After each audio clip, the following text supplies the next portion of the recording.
يلا يا ابطال، يلا عاوزين هدف التقدم في المباراة. لمسة الامام مرة ثانية، محاولة، عاوز يعدي فيها تريزيجيه ولكن عاقب عرقلة وحكم اللقاء يديها ركله جزاء الان لصالح المنتخب المصري. محمود تريزيجيه استلم كورته وعدى وسقوط وعرقله وحكم اللقاء يديها ركله جزاء في الدقيقة 38 من الزمن الشوط الاول.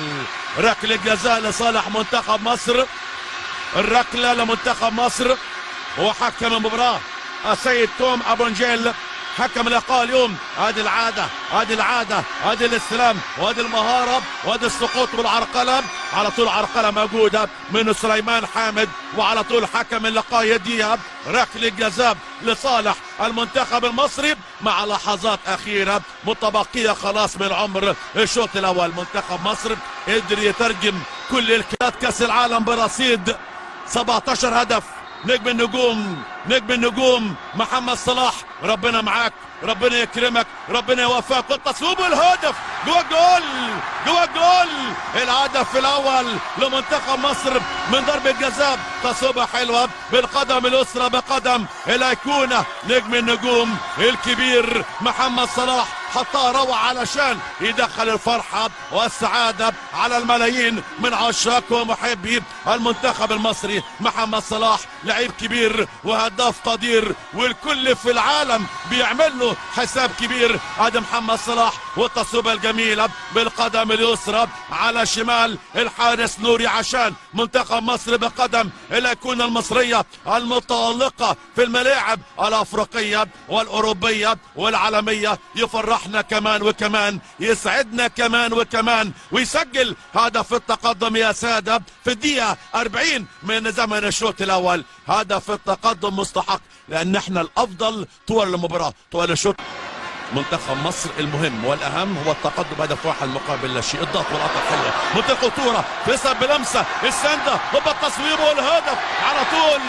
ركله جزاء جت في ايديه، جت في ايديه، شطها الدفاع وعلى طول حكم اللقب قريب من اللعبه. بدا المهرجان، بدا والاحتفاليه بدات.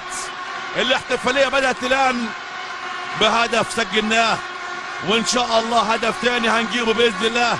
هذا التصويبه قدم زيزو وادي الدفاع جت في ايديه عشان حكم اللقاء يديها ركله جزاء الان لصالح المنتخب. عمر يا عمر نجم السيتي ونجم منتخب مصر عمر مرموش، والتركيز العالي والتركيز العالي والحارس الخطير ابو بكر نوري حارس مرمى المنتخب الاثيوبي. ايوه حطها جميله، الله عليك، الله عليك عمر يا عمر، اتدلع يا عمر، عمر يا عمر، متعنا كمان وكمان يا عمر، وعمر يا عمر اسعدنا كمان وكمان. وعمر مرموش والهدف الثاني، هدف التعزيز من ركله الجزاء بقدم نجم النجوم عمر مرموش في الدقيقة الثانية من الوقت بدل الضايع من عمر الشوط الأول. ولادنا ورجالتنا أبناء النيل أبناء الفراعنة قدروا يضربوا المنتخب الأثيوبي بهدفين، والهدفين من ركلتي الجزاء، الأولى بقدم محمد صلاح في الدقيقة 40